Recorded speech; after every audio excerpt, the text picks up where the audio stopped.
Welcome to my channel Saleem official. మన దేశంలో ఈ అత్యాచారాలు అనేది కొనసాగుతూనే ఉన్నాయి.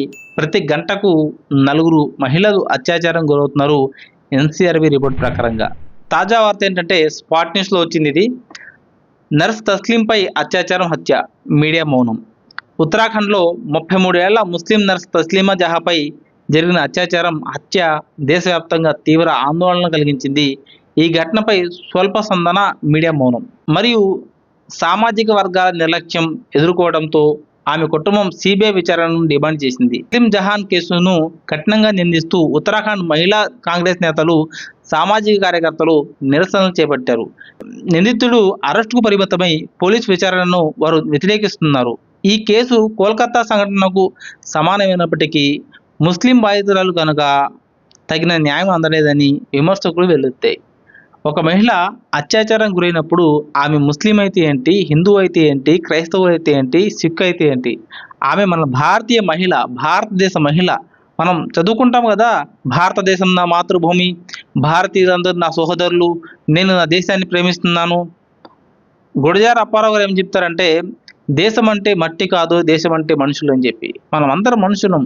మన భారతదేశంలో ఏ స్త్రీపై అత్యాచారం జరిగినా, మన ఇంటి ఆడపడుచుపై అత్యాచారం జరిగినట్టుగా ఎప్పుడైతే మనం అందరం భావిస్తామో అప్పుడు ఈ అత్యాచారాలపై ఒక బలమైన చట్టాన్ని మనం అందరం కలిసి, భారతీయులు, ఈ దేశంలో ఉన్నటువంటి భారతీయులందరూ కలిసి తీసుకురాగలం. అది సాధ్యమవుతుంది.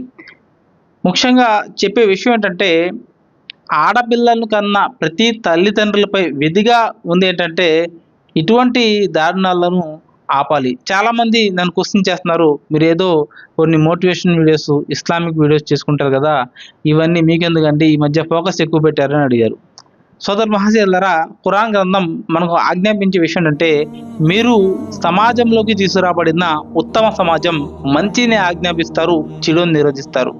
ఒక ముస్లింపై విధిగా చేయబడింది ఏంటంటే, ఎక్కడైనా ఏదైనా చెడు జరిగినప్పుడు దాన్ని ఖండించాలి, మంచిని ఆజ్ఞాపించాలి అని చెప్పి ఇస్లాం ధర్మం తెలియజేస్తుంది. కాబట్టి ఈ దేశంలో ఉన్నటువంటి మహిళలందరూ నా సోదరిమణులే.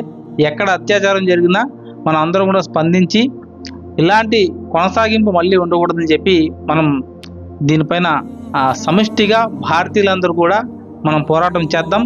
తప్పనిసరిగా మన దేశంలో బలమైన చట్టాన్ని, మళ్ళీ ఏ ఆడపడుచు మీద కూడా అత్యాచారం జరగకుండా ఒక బలమైన చట్టాన్ని, వితిన్ సెకండ్స్లో మరణశిక్ష వచ్చే చట్టం త్వరలో మన అందరి కృషి వల్ల రాబోతుంది.